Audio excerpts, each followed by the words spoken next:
Lieutenant Jason Short had the scare of his life when he was rushed to a shopping plaza after someone alerted the police in Keene, New Hampshire that someone had left a baby in a hot car. So he rushed in, he broke the window, yeah, and he actually started performing CPR on this baby doll. And he says, quote, "It looked lifeless, looked dead, and I went to put my finger in its mouth and it was all resistance, and I'm like, this is a doll. It felt like a baby. It looked like a baby." And indeed, it was actually a doll. So let's throw to a picture of this doll. Ah! Okay, you're saying that, but come on, that looks like a baby. Oh, that's why I'm going, Right. It looks like a baby, like kind of a sad baby. So as it turns out, yes, it was a doll, and this doll is one of 40 that is owned by Carolyn Seifert of Brattleboro, Vermont, and she began collecting these dolls after the death of her son. Because if you own one doll like that, you own 39 more. Okay. That's the thing about buying a doll like that. Like, there's something. Look.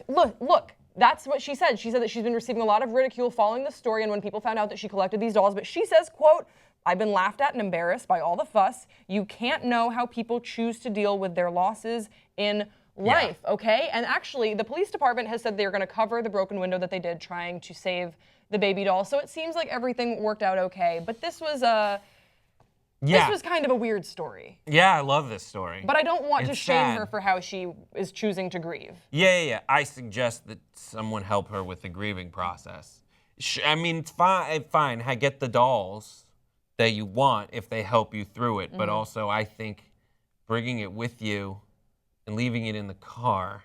Maybe just to cover it up because they look so realistic. She did. It seemed like she covered it up, but there was a foot. There was a foot sticking out, and someone was like, "I think there's a baby in a car," which good for everyone for kind of saying, because so often there's that mob mentality where or whatever the mentality is, where you think someone else is going to take care of this thing. Yeah, that's very true. It's very obviously wrong, so someone spoke up, and good for this. This guy would have been a hero in 9 out of 10 other stories that he saved a baby. He did everything. Everything was, took place by the book, but. Yeah, I wonder what I would have done in this situation. I hope that, like you said, I would have called it in. But there is definitely a mob mentality when you think that maybe someone else is going to do it. Like, oh, well, if I'm seeing this, then maybe someone else is going to do it. It's kind of the same thing at restaurants when you see, I don't know, sometimes you'll see like a dog left outside and it's really hot and there's no water, that sort of thing. Yes. And I think, well, surely a waiter or waitress will ask whose dog it is that they've left outside. And that's why you personally have told me she adopts the dog. She takes it home. I do. I have over 40 dogs right now. And lifelike. One of them's a doll, though. One of them is definitely a stuffed dog, for sure. That one was, I pulled the trigger a bit too quickly on that. Can we go to the photo again of the doll? It is amazingly super realistic and lifelike. I want to see it. Can we pull it up? Well, the cheeks also that you'll see in the image are flushed also. But that's so realistic. Yeah. Good for whoever. I didn't know that was.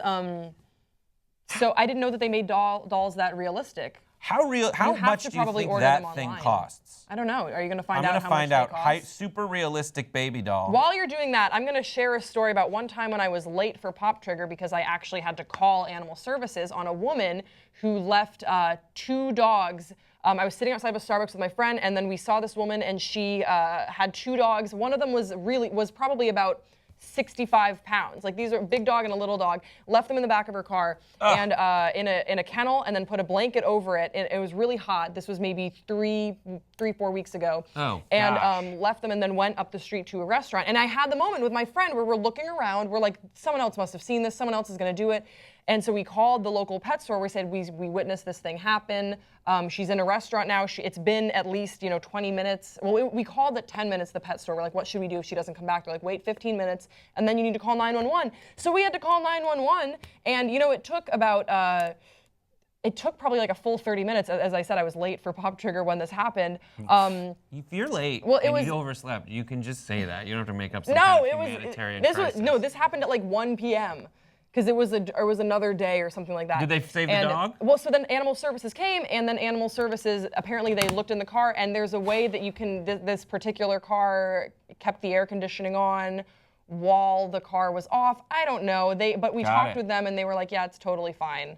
Oh, Grace. That happened here outside the Young Turks. So there was a dog crisis, and someone they were like pushing the door down, the window down, and everyone rallied. So just know that everyone here is great.